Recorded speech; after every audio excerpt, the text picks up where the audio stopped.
मेरी प्यारी फैमिली, कैसी हैं आप लोग? आप सभी अच्छे होंगे, स्वस्थ होंगे, मस्त होंगे। एक बार पुनः आपका स्वागत है हमारे ऑनलाइन प्लेटफॉर्म एग्जाम वाला विथ योगिता मुखाती।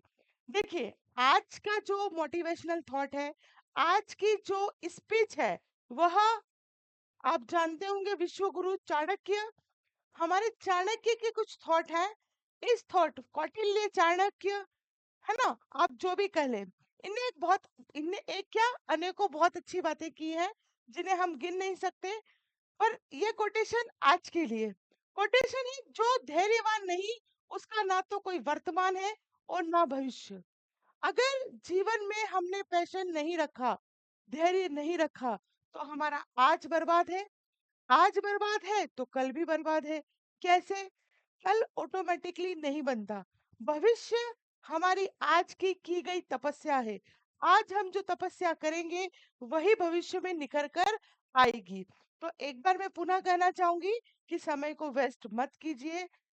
और सांस नहीं, मतलब एक एक घंटे नहीं, जो सेकंड है, उस सेकंड का भी आप यूज कीजिए। हर समय को इतना व्यस्त कर दो, हर समय को सुबह उठने से लेकर रात को सोने तक। रात को जब हम सोए, तो हमारा मन बोले कि आज का दिन हमने बहुत इंजॉय किया, बहुत काम किया। इंजॉय कैसा? काम में इंजॉयमेंट। आपका काम आपको ऊर्जा दिलाए, आप उस काम को चूज कीजिए जिसमें आपकी रुचि हो। ठीक है, दूसरा काम करेंगे, गधा अंबाली करेंगे, कुछ नहीं होना है। फिर तो यही सोचोगे कि कब टाइम हो और कब घर जाओ। जिस भी काम में, जिस इंसान की जिस काम में रुचि होती है और वो उसमें उतरता है, तो वो एक अलग ही इतिहास बनाता है। तो अपनी रुचि को अपना पैशन बनाए, धैर्य से काम करें। एक दिन सफलता आपको जरूर मिलेगी, 100% मिलेगी, 101% मिलेगी। कोई ब्रह्मांड में भी ऐसी शक्ति नहीं है कि आपको रोक सके। बशर्ते आपको सिर्फ सिर्फ सिर्फ सिर्फ मेहनत करनी होगी। सिर्फ मेहनत करते रहिए, सही दिशा में जाइए। और जो नकारात्मक नेगेटिविटी लोग हैं, जो हमें कहते हैं तू नहीं कर सकता, उन्हें भी पॉजिटिव लीजिए। आज की कहानी कुछ ऐसी ही है। चलिए हम इस कहानी के बारे में जान लें। कहानी है जो चाणक्य जी है, इनकी एक प्रेरक कहानी है कि उन्होंने क्या करा, अपनी हार से सीखकर पुनः संगठित हो गए। कैसे है ये कहानी? क्या है? पुनः संगठित होने की। हार से सीखा और फिर से अपने आप को खड़ा करा। कहानी है इतिहास की, कहानी है मगध वंश की। जब नंद लोगों का वहां पर शासन था, तो क्या हुआ कि घनानंद जी जो थे, वो अपनी सभा में बैठे थे, बढ़िया खाना पीना चल रहा था। कौटिल्य जी ने जाकर उनसे कहा कि भैया, अपने मगध पर आक्रमण होने वाला है, मगध को बचा लो। तो उन्होंने उस भरी सभा में कौटिल्य चाणक्य जी का अपमान करा, जो कि एक शिक्षक थे। अपमान किया। उस अपमान को मस्तक पे लगाकर, ऐसा नहीं हुआ कि रोए गाए, उस अपमान को उन्होंने मस्तक पर लगाया और ठान लिया। क्या ठाना? कि राजा ने उनको कहा कि मैं आपका लालन पोषण करता हूँ। कौटिल्य जी का जवाब, एक शिक्षक का जवाब था कि तू क्या मेरा लालन पोषण करेगा? मेरा लालन पोषण करने वाले, मतलब कि तेरे जैसे राजा हम बहुत सारे बिठा देंगे। इसी का परिणाम हुआ था कि जब चंद्रगुप्त मौर्य की एंट्री हुई थी और मौर्य साम्राज्य की स्थापना हुई थी। ठीक है, तो इनकी कुछ रणनीति है जो हमें ध्यान रखनी चाहिए, हमें सोचनी चाहिए और इसको हमारे जीवन में उतारना चाहिए। ये मुझे अच्छा लगा। देखो, मेहनत मैं कर रही हूँ, से कम आप आनंद तो ले लीजिए। मत कीजिए वीडियो को लाइक, मत कीजिए सब्सक्राइब, मैं नहीं कहूंगी, लेकिन आप इन चीजों को अपने जीवन में तो उतार सकते हैं ना। पहली रणनीतिक सोच, सीधे बड़े लक्ष्य, केंद्र पर हमला न करने की बजाय छोटे छोटे लक्ष्यों को पहले आप क्या करें, टारगेट करें।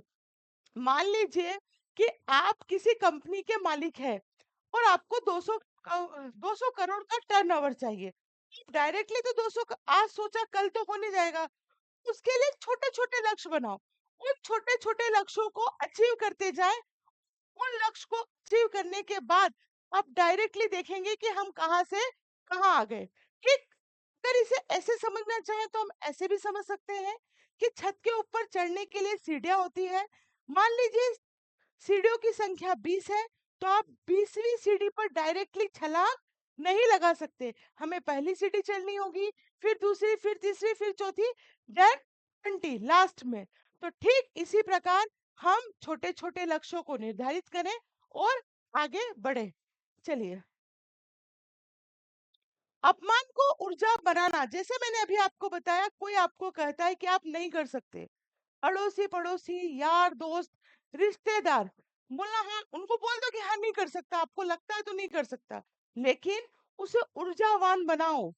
उनको वहाँ जवाब मत दो, उन्हें करके दिखाओ कि हाँ, हमने किसी गलत बंदे से पंगा ले लिया। फिर पता है वो बाद में आप सफल हो जाओगे तो क्या बोलेगा कि मुझे पता था तू कर सकता है, लेकिन तुझे मोटिवेट करने के लिए मैंने ऐसा बोला था। ठीक है, तो लोगों पे मत जाइए, उनकी सोच समय के साथ हम भी देख रहे हैं बदलती रहती है। ठीक है, कोई व्यक्ति ऐसा नहीं है जो अपनी सोच समय के साथ ना बदले। ठीक, सबकी सोच बदलती रहती है। तो ये जो सबसे बड़ा रोग कि क्या कहेंगे लोग, इसको दिमाग से निकाल दीजिए और हमेशा सीखने के लिए तत्पर रहिए। कौटिल्य ने एक साधारण महिला से युद्ध नीति सीखी। युद्ध नीति ये जो छोटे-छोटे लक्ष्य वाली है। कैसे?